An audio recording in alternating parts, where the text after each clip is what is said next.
Hello guys, இன்னைக்கு மான்வாவோட episode 14 தான் பார்க்க போகிறோம். வீடியோக்குள்ளே போகிறதுக்கு முன்னாடி வீடியோக்கு ஒரே ஒரு லைக்கை போட்டுருங்க. ஏன்னா லைக் டார்கெட் 2K. ஸோ மறக்காமல் ஒரே ஒரு லைக்கை போட்டுருங்க. சரி வாங்க நம்ம டைம் வேஸ்ட் பண்ணாமல் எபிக்குள்ளே போகலாம். போன எபிசோடில் பார்த்துருப்போம், இந்த மாதிரி அவன் லவ்வை தேடி வருவான்ல. இந்த சைடு லவ்வை காட்டுறாங்க. லவ்வோட அப்பா பயங்கரமாக அங்கே தாக்கினே இருக்காரு.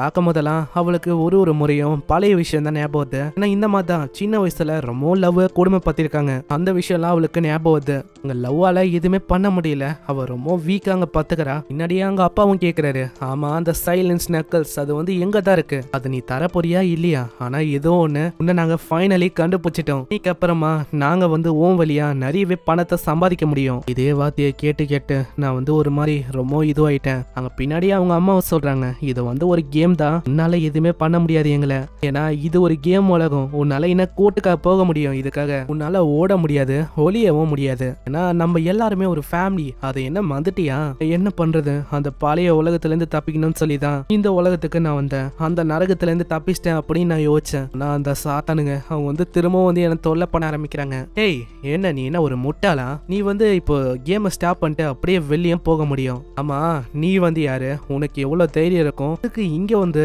ஃபேமிலி விஷயத்துல தலையிடுற? வாய்ஸை கேட்டோன்னே தெரியுது அது வேற யாரும் இல்ல, நம்ம பேண்டி தானே. ஓ அப்ப நீ தானே அவன்? அங்க இன்னொரு வார்த்தையை பேசலான்னு வந்தா அதுக்குள்ள அவன் பயங்கரமா தாக்கிறான். அவரோட நிலைமையே ஒரு மாதிரி மோசமாயிட்டு. ஃபர்ஸ்ட் விஷயம், உங்களை மாதிரி கிள ஆடுங்களே எனக்கு பிடிக்கவே பிடிக்காது. அதுக்கும் மேல நீங்க ரொம்ப கொடூரமா இருக்கீங்க. ஆமா உனக்கு என்ன வேணும்? எங்களோட பொண்ணு கிட்ட நாங்க எப்படி வேணாலும் பேசுவோம், ஏன்னா நாங்க தான் அவளோட பேரண்ட்ஸ். உனக்கு ஏதாச்சும் பிரச்சனையா? ஓ அப்படியா? ஆனா எனக்கு இப்போதான் இன்னமும் கோவம் வருது. பொண்ணை எதுக்கு நீ மீட் பண்ற? அவ வழியா உனக்கு பணம் கிடைக்கணும் அதுக்கு தானே. ஏய் அப்படிலாம் ஒண்ணும் இல்ல, நீ அவகிட்ட கேட்டு பாரு. ஓ அப்படியா? நீங்க தேவையில்லாம இந்த கேமையும் ரியாலிட்டியும் ஒன்னாக்க பாக்குறீங்க. இது வந்து கேம். இங்க வந்து நீங்க அந்த மாதிரி விஷயத்த பண்ணி உங்களுக்கு என்ன கிடைக்க போகுது? அதுக்கு எந்த விதமான பாயிண்டும் இங்க இல்ல. லவ் நீ வந்து என்ன பண்ண இருக்க உனக்கே நல்லாவே தெரியும். இந்த கேம்ல ரொம்ப ஸ்ட்ராங்கு. இவங்க முன்னாடிலாம் உன்னோட லெவல் ரொம்ப அதிகம். இந்த மாதிரி ஆளுங்க கிட்ட நீ என்ன கம்முன்னு பேசின்னு இருக்க? அதனால இவங்கள வச்சு செய்ய முடியும். ஆனா இவங்க ரெண்டு பேருமே என்னோட அப்பா அம்மா. என்னால எப்படி பண்ண முடியும்? என்ன ஒரு லூசுத்தனம் இது. இருக்கிறது கேம் உலகம், உன்னால எல்லாத்தையுமே பண்ண முடியும். ஆனா பேண்டி பையில உனக்கு வந்து தெரியாது நான் வந்து எவ்வளவு கஷ்டப்பட்டேன், எவ்வளவு கஷ்டத்தை அனுபவிச்சேன்னு. இதெல்லாம் உனக்கு என்ன தெரியும்? அதுக்குள்ளேயே மூஞ்சிலேயே அவங்க அம்மா ஒரு போடு போடுறாங்க. உனக்கு என்ன தெரியும்? உன்னோட நாங்க தான் ரொம்ப கஷ்டப்பட்டோம். இது ரியாலிட்டியோ இல்ல கேமோ உங்களை பத்தி உனக்கு எதுவுமே தெரியாது. இதனால அவ ரொம்ப கடுப்பாயிரா. பின்னாடி வேற நம்ம ஹீரோ சிரிக்கிறானா. அதை பார்த்தோன்னே அவளுக்கு புரிஞ்சது அதாவது என்ன பண்ணணும்னு. அவங்க அம்மானு கூட பார்க்காம அவங்க அம்மாவையே அவ பயங்கரமா ஒரு பஞ்ச் அடிக்கிறா. இதனால அவ இது வரைக்கும் அனுபவிச்ச அந்த கஷ்டம் இதெல்லாம் கொஞ்சம் கொஞ்சமா அவளுக்கு ரிலீஃப் கொடுக்குற மாதிரி ஃபீல் ஆகுது. அடுத்த நாள் ஆகுது, அங்க இன்டர்வியூ போதா. அவ சந்தோஷமா சொல்றா, குரோனோ லைஃப்ல நான் வந்து ரொம்ப என்ஜாய் பண்ணேன். முக்கியமா எனக்கு பிடிக்காத மாசஸை பஞ்ச் பண்ணி நான் ரொம்ப ஜாலியானேன். பரவாயில்லையே உங்களுக்கு வந்து இப்படி ஒரு முகம் இருக்கு அப்படின்னு எங்களுக்கு தெரியாம போயிடுச்சு. அவங்களோட பர்சனாலிட்டியை வச்சு பார்த்தா நீங்க ரேபிட்டை கூட கொண்டு இருக்க மாட்டீங்க அப்படின்னு தான் நாங்க யோசிச்சோம். இல்ல அப்படிலாம் இல்ல, எனக்கு மாசஸை கொல்றது ரொம்ப ஜாலியா இருக்கு. அதாவது அதனால எனக்கு வந்து ரிலீஃபா ஃபீல் ஆகுது. இப்போ நான் அதனால தான் ரொம்ப சந்தோஷமா இருக்கேன். இப்படிதான் அவங்க அம்மாவை மாஸ்டர்னு சொல்லி அங்க ரொம்ப என்ஜாய் பண்றா. ஏன்னா அவ அடிச்சனால இப்ப ரொம்ப நிம்மதியா இருக்கா. இதுக்கு முன்னாடி அவ கண்ணாடி எல்லாம் போடுவான். இப்ப அப்படி இல்ல, அவ ரொம்ப சந்தோஷமா இருக்கா. அந்த ஸ்மைல பார்த்து எல்லாருமே அவ்வளோ சந்தோஷமா வராங்க. நான் அவளோட ஸ்மைல் அங்க அவ்வளோ அழகா இருக்கு. நீங்க வந்து கவலையப்படாதீங்க. அதாவது உங்களுக்கு கஷ்டம் இருக்கா, கேம் உலகத்துல போய் ஜாலியா இருங்க. அதை வந்து கேம் உலகத்துல நீங்க தேடக்கூடாது. அதனால தான் நானே கேம் விளாடுனேன். இது எல்லாத்தையுமே நம்ம ஹீரோவும் பார்த்துன்னு இருக்கான். பரவாயில்ல, இவ வந்து அவளோட டிராமாவை விட்டு இப்படியே வெளியில வந்துட்டான்னு நினைக்கிறேன். நம்ம வந்து கேமுக்குள்ள போகலாம். அங்க கேமுக்குள்ள அவன் போக உள்ள பார்த்தா அவ பயங்கரமா கத்த ஆரம்பிக்கிறான். அடே பேண்டி பையிலே எதுக்கு எவ்வளவு லேட்டா வந்த? நான் எவ்வளவு நேரமா உனக்காக வெயிட் பண்ண தெரியுமா? அதெல்லாம் தெரியாம அநியாயத்துக்கு இந்த அளவுக்கு நீ லேட்டா வந்திருக்க.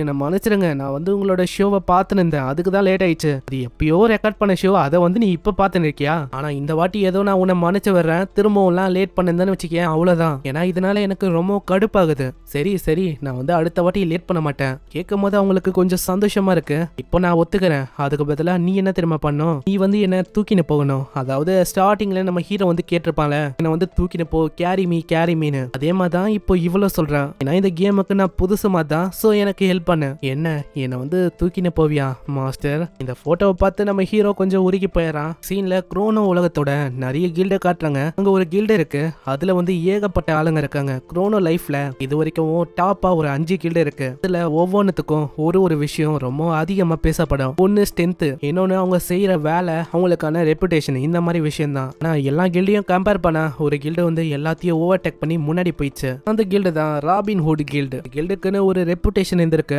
ஆனா ஒரு நாள் எல்லாமே அப்படியே தலைகீழ போயிடுச்சு. அதாவது இவங்களோட கில்டுல இருக்க எல்லாருமே எவனோ ஒருத்த கொன்னுட்டான். அங்க கடைசியா கில்டோட லீடர் ஹாங் அவன் ஒண்டிதான் இருக்கான். அங்க அப்படி குதிப்பாரா, அங்க அவனையும் விட்டு வைக்காம இன்னொருத்த அங்க கொல்ல வரான். ஓ நீ வந்து இன்னமும் மிச்சம் இருக்கியா, நான் உன்னை அப்படியே கொன்னுறேன். ஒரு ஸ்லாஷ் அட்டாக் பண்ண அவன் அப்படியே அங்க காணாம போயிடறான். அங்க எங்க போனான்னு அவனுக்கு தெரியல. திடீர்னு அவன் பின்னாடி வந்து பயங்கரமா அப்படியே குத்துறான். ஓ அப்பனா நீ வந்து என்னோட லெவலு கூட இல்ல. ஆமா நீ வந்து யாருதான், எதுக்கு நீ இப்படி பண்ண இருக்க? ஓ இதுவா, இது ஆப்வியஸான விஷயம். அந்த மூஞ்சில திடீர்னு அந்த மாஸ்க்கும் அப்பியர் ஆகுது. ஏன்னா நான் இது பண்றது ஃபன்னுக்காக தான். இவன் யாருன்னு தெரியல, இவன் தான் அடுத்த வில்லனா இருப்பானோ, இருக்கலாம், பார்க்கலாம் என்ன ஆகுதுன்னு. நெக்ஸ்ட் சீன்ல ஒரு வண்டியை காட்டுறாங்க. அதை வந்து ஒரு பூனை தான் இழுத்துன்னு இருக்கு. அந்த பூனையோட லெவல் அது 130. இந்த வண்டிக்குள்ளதான் ஹீரோவும் நம்ம லவ்வும் இருக்கா. இப்போ இவங்க ரெண்டு பேருமே ஒரு டஞ்சனை தேடி தான் போயின்னு இருக்காங்க. இப்போ இவங்க போறாங்களே, இந்த வண்டியோட பேரு மியாவ் கேரேஜா. அதாவது இந்த பூனையோட லெவல் வந்து 130 மாதிரி பூனையை கண்ட்ரோல் பண்றதெல்லாம் இந்த டேமஸ் இவங்களால தான் பண்ண முடியும். உங்களால வெளி உலகத்துல இருக்க அந்த ஆளுங்களை கம்பேர் பண்ண ரொம்ப அதிகமா ஏர்ன் பண்ண முடியுமா? நெக்ஸ்ட் சீன்ல முன்னாடி ஒரு டஞ்சன் இருக்கு. அதுதான் ராக் மவுண்டன் டஞ்சன். இந்த டஞ்சனை பத்தி நீங்க சாதாரணமா இடப்படக்கூடாது. நான் இதோட ஹைட் அது ஒண்டி எவ்வளவுனா 1205 அந்த அளவுக்கு மேல இருக்கும். அதுக்கும் மேல அங்க இருக்கிற மாஸ்டர் அதெல்லாம் ரொம்ப விகாரமா இருக்கும். இங்க அழிக்க அழிக்க ஏகப்பட்ட மாஸ்டர் திரும்ப வரும். அதனால இது ஒரு கரெக்டான ஸ்பாட்டா இருக்கும். அதாவது எக்ஸ்பீரியன்ஸை சீக்கிரமா ஏத்துறதுக்கு. நாங்க வந்து எதுக்கு இங்க வந்திருக்கோம்னா லவ்வோட லெவலை ஏத்தணும். ஏன்னா அவ வந்து போன எபிசோட்ல கேட்டிருப்பா,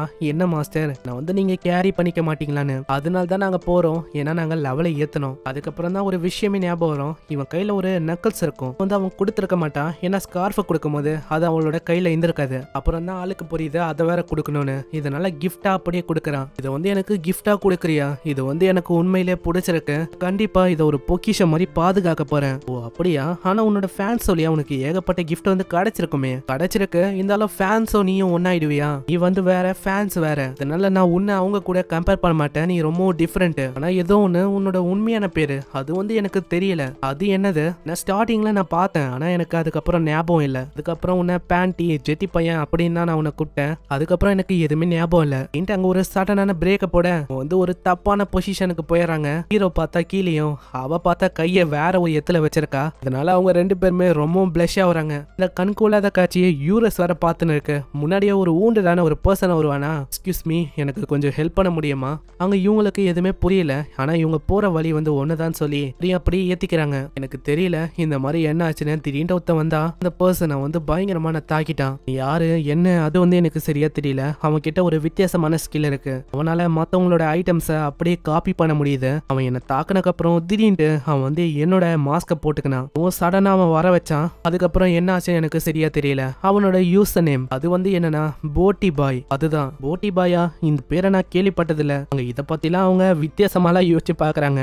ஹீரோக்கு அந்த ஆளை பத்தி தெரியலையா, இதனால டைரக்டா கேக்குறான், அம்மா நீங்க யாரு ஃபர்ஸ்ட்? அட உனக்கு வந்து இவரை பத்தி தெரியாதா? இதுதான் ஹாங், அதாவது ராபின் கில்டோட லீடரு. நீ கூட ஒரு 3 மில்லியன் ஆளுங்களை கொன்னிய, அதுல இவங்களோட ஆளுங்களும் இருக்காங்க. அதுக்கு நான் என்ன பண்ண முடியும்? நாளெல்லாம் இவருக்கு ஹெல்ப் பண்ண முடியாது. பரவாயில்ல இருக்கட்டும், நான் வந்து ஹெல்ப்பை தேடி தான் வந்தேன், அதாவது நீங்க ஹெல்ப் பண்ணுவீங்கன்னு. அப்படியே அவரோட மாஸ்க கைட்டு வரா. அப்புறம் தான் நம்மளுக்கு ஒரு ட்விஸ்ட் தெரியுது, அது வந்து ஒரு அழகான பொண்ணுன்னு. அதாவது மான்வால புதுசா ஒரு ஒய்ஃபும் அன்லாக் ஆயிருக்காங்க. அப்படி நம்ம ரொம்ப ஆச்சரியமானமோ அதே மாதிரி தான் அங்க ஹீரோவும் ரொம்ப ஆச்சரியமா வரான். நீங்க வந்து எதுக்காக வந்தீங்க? ஹெல்ப் பண்ண வந்தேனே, என்னோட ஹாபியே அதுதான், இந்த மாதிரி மத்தவங்களுக்கு ஹெல்ப் பண்றது. நான் பண்ணாம வேற யாரு பண்ணுவா? அட இவன் என்ன இப்படி மாறான், பச்சோந்தி மாதிரி அடிக்கடி இவன் மாத்தி பேசுறான். ஓ அப்படியா, எனக்கு ஹெல்ப் பண்ண ஒத்துக்குனதுக்கு ரொம்ப நன்றி. நான் வந்து இதை மறக்க மாட்டேன். ஏன்னா இது வந்து உங்களை பத்தி ரிலேட்டடான ஒரு விஷயம் தான். இதுக்கப்புறம் அவங்க சிஇஓட ஆபீஸ காட்டுறாங்க. அங்க எல்லாருமே ஒரு மாதிரி ஒர்க் பண்ணணும்னு ரொம்ப வெறியா இருக்க.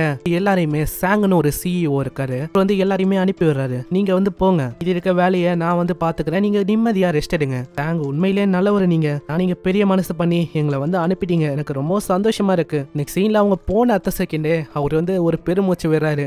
பசங்க போயிட்டாங்களா, இப்போ வந்து எனக்கான டைம். அதாவது நான் கேம் விளாடணும். ஏன்னா நான் வந்து இப்போ காசு நிறையவே ஏர்ன் பண்ணல. கேம் ஆக்டிவேட் பண்ண அட்மினிஸ்ட்ரேட்டரை ஸ்கேன் பண்ண அத்த செகண்டே இவரோட ஐடென்டிட்டியும் நம்மளுக்கு தெரிய வருது. அந்த பூட்டி பாய் அது வந்து வேற யாரும் இல்ல, இந்த அட்மினிஸ்ட்ரேட்டர் தான். உள்ள லாகின் பண்ண அடுத்த செகண்டே அவர் வந்து ஒரு ஸ்வாடையும் சம்மன் பண்றாரு. அது ரொம்ப பவர்ஃபுல்லான ஸ்வாடு, அதாவது அதோட லெவல் வந்து 99+ மேல இருக்கு. இதுவும் ஒரு அல்டிமேட்டான வெப்பன் தான். இதுக்கு டிஸ்ட்ரக்டிவான பவர்ஸும் இருக்கு. அதே மாதிரி இவரோட லெவல் எல்லாமே 999ல இருக்கு. பார்க்கலாம் இவரால என்ன பிரச்சனை உருவாக போகுதுன்னு. உடனே ஹீரோவிட ரொம்ப ஸ்ட்ராங்கா. நீங்க கீழே கமெண்ட் பண்ணுங்க ஸ்ட்ராங்கா இல்லையான்னு. பார்க்கலாம் இந்த வில்லனால என்ன ஆகுதுன்னு. போக போக வேற லெவல்ல போகும். ஏன்னா இது ஆரம்பம் தான். இன்னமும் நிறைய சாப்டர்ஸ் இருக்கு, நம்ம பொறுமையாவே பார்க்கலாம். மறக்காம வீடியோக்கு ஒரே ஒரு லைக் போட்டுங்க. ஏன்னா நீங்க 2K லைக்ஸ் போட்டாதான் இன்னமும் நிறைய பேருக்கு ரெக்கமெண்ட் ஆகும். உங்களை நெக்ஸ்ட் எபிசோட்ல சந்திக்கிறேன். தேங்க்யூ ஃபார் வாட்சிங். sayonara.